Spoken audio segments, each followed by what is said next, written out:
বন্দুকের গুলিতে এমন কি থাকে যার আঘাতেই নিমিষেই শেষ হয়ে যায় তাজা প্রাণ? আপনি কি কখনো ভেবেছেন গুলির আঘাতেই কি প্রাণের মৃত্যু ঘটে, নাকি গুলির ভেতরে কোনো বিষাক্ত পদার্থ থাকে যা প্রাণের মৃত্যু ঘটায়? আপনি কি জানেন খোলা আকাশের দিকে ছোড়া গুলি কি হয়? সেটি কি নিচে ফিরে আসে নাকি উপরেই হারিয়ে যায়?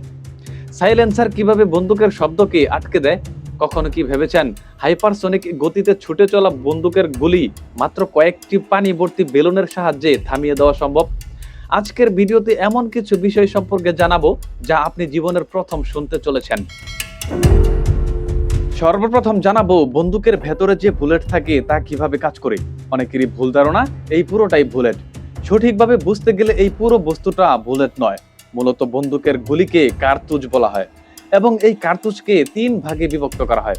তার সামনের অংশটিকে বলা হয় বুলেট, যা লক্ষ্যবস্তু ভেদ করতে পারে। মাঝের অংশটিকে বলা হয় বুলেটের কেস। এই অংশটি পুরোপুরি বারুদ দিয়ে পরিপূর্ণ থাকে। কার্তুজের সর্বশেষ অংশে থাকে একটি পিন, যাকে ফায়ার করার সময় আঘাত করা হয়। বন্দুকের ট্রিগার টানার সাথে সাথে এই পিনে হিট হয় এবং বুলেট ছুটে চলে তার গন্তব্যে। প্রতিটি বুলেটের কেসে এক প্রকার বিস্ফোরক পদার্থ থাকে যা বারুদ নামে বেশি পরিচিত। যখন বন্দুকের ট্রিগার টানা হয় তখন পিনে প্রহার করে, আর তখনই বুলেটের কেসে অগ্নি সংযোগ হয়ে বিস্ফোরণ ঘটে এবং এই বিস্ফোরণের ধাক্কায় বন্দুকের ব্যারেলের মধ্য দিয়ে বুলেট বের হতে বাধ্য হয় আর বুলেটের কেসটি বন্দুকের নিচে পড়ে যায়। ইতিমধ্যে আপনারা নিশ্চিত হয়ে গেছেন বুলেটে কোনো প্রকার বিষাক্ত পদার্থ থাকে না। প্রাণের মৃত্যু ঘটে বুলেটের আঘাতেই। বন্দুক হামলার শিকার হলে অতিরিক্ত রক্তক্ষরণের কারণেই বেশিরভাগ মানুষের মৃত্যু ঘটে। বিশেষ করে কারো বুক অথবা মাথায় আঘাত লাগলে তাকে কোনোভাবেই বাঁচানো সম্ভব হয় না। এখন জানবো খোলা আকাশের দিকে গুলি ছুড়লে বুলেট কোথায় যায়। আমাদের দেশে বিভিন্ন কারণেই খোলা আকাশে গুলি করা হয়, যেমন উৎসব, ফায়ার প্রশিক্ষণ অথবা মুক্তিযোদ্ধাদের মৃতদেহকে শ্রদ্ধা জানাতে ফাঁকা গুলি ছোড়া হয়। গুলি মূলত বন্দুকের রেঞ্জ মোতাবেক আকাশের দিকে উঠে যায়, আবার গ্রাভিটির কারণে নিচের দিকে নেমে আসে।